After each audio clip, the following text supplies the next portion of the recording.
Good evening and welcome back to another video of Grey Man's Profits. This video is for beginners, as seen with the green icon in the corner. And we're discussing today the different pairs to go into if you're a beginner. So, if you're a beginner, I'm guessing at this stage you've learnt the terminology, you've learnt a few strategies, and of course you're getting comfortable enough to go, hey, I want to enter the market. But where do you enter? Okay, well, this is a solid question, and to break it down for you very honestly, there are three different revenues that you can go into.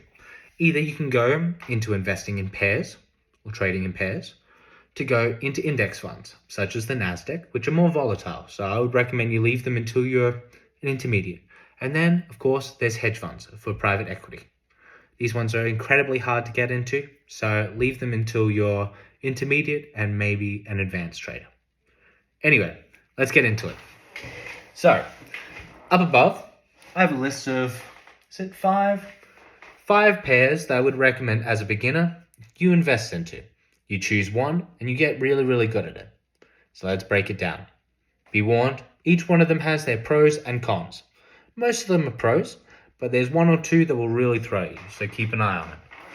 Okay, first of all, so one of my all-time favorites, the EUR and USD, which of course is the US dollar compared to the euro. And one of the reasons I really enjoy it, because of the volume. So, as I've stated here, it's one of the most traded coins. So of course, Europe and America, huge amount of trade going on. Because of this, it's mostly steady.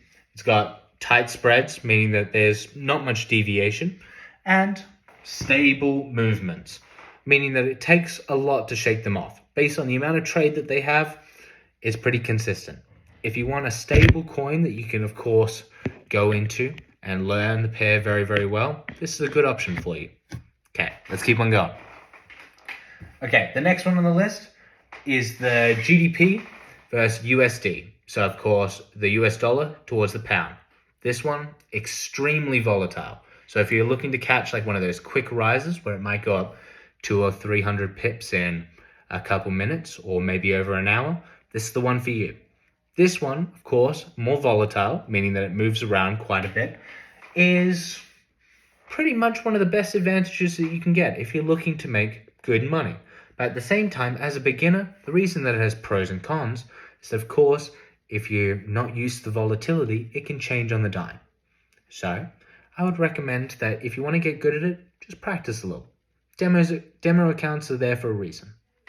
Okay, let's keep on going. This one is one of my favorites. When I started, this is one of the ones that I prioritize. So it's USD versus the Japanese yen. So of course the yen to the US dollar. One of the reasons I enjoyed it, it's smooth movements. So there's not much that changes it. It goes up, it goes down, and there's not much erratic behavior that goes on with it. So it's consistent. And one of the good things about it is, of course, if you live in an area of the world where it's near the Asian session or the London session, it's intraday trading. So most of the time, the larger moves that do happen during the day or the consistent moves are usually within those two sessions. If you're in the New York session, it's mostly quiet. But you never know. Go check it out if you want. The next one. Okay. This one you're going to really enjoy. Okay. This one. XAU versus USD. Other words, gold versus US dollar. The only way I could describe this one, it's like your emo ex-girlfriend. Beautiful, but goddamn she hurts your head sometimes. And she will switch on a dime. The reason I say that, this one is extremely news sensitive. If you're not following the news every single day, where you go, okay, I check the Forex news, I check the Financial Times, I check what's happening politically in the world, don't trade this one. The only reason I say that is because I've made the mistake multiple times. And if you check out the charts, which I recommend that you do before you try any of these pairs, check it out. Whenever any news article comes out or if any changes happen, the change is drastic and within minutes. Meaning that if you're involved in a trade and you don't notice, you lose a lot of money very quickly. It's just a warning. But if you're in it for good money and you follow the news, you can make quite a neat profit, as a lot of people that are day trading have in the last few weeks, especially with the rate cuts from Powell.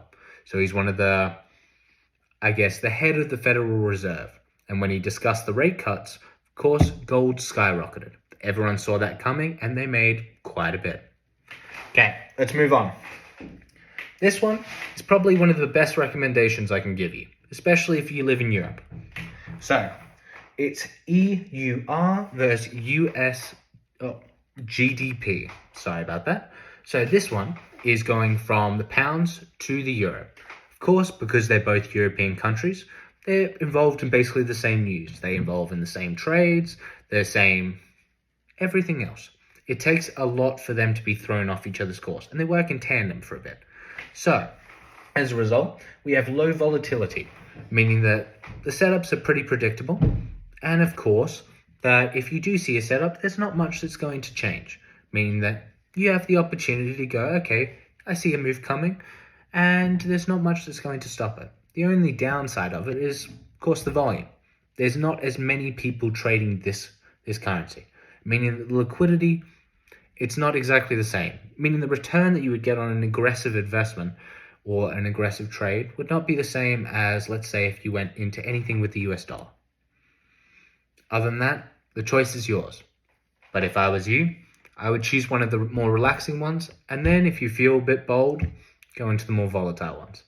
I hope you have a lovely evening, and remember, be the grey man. Have a good evening.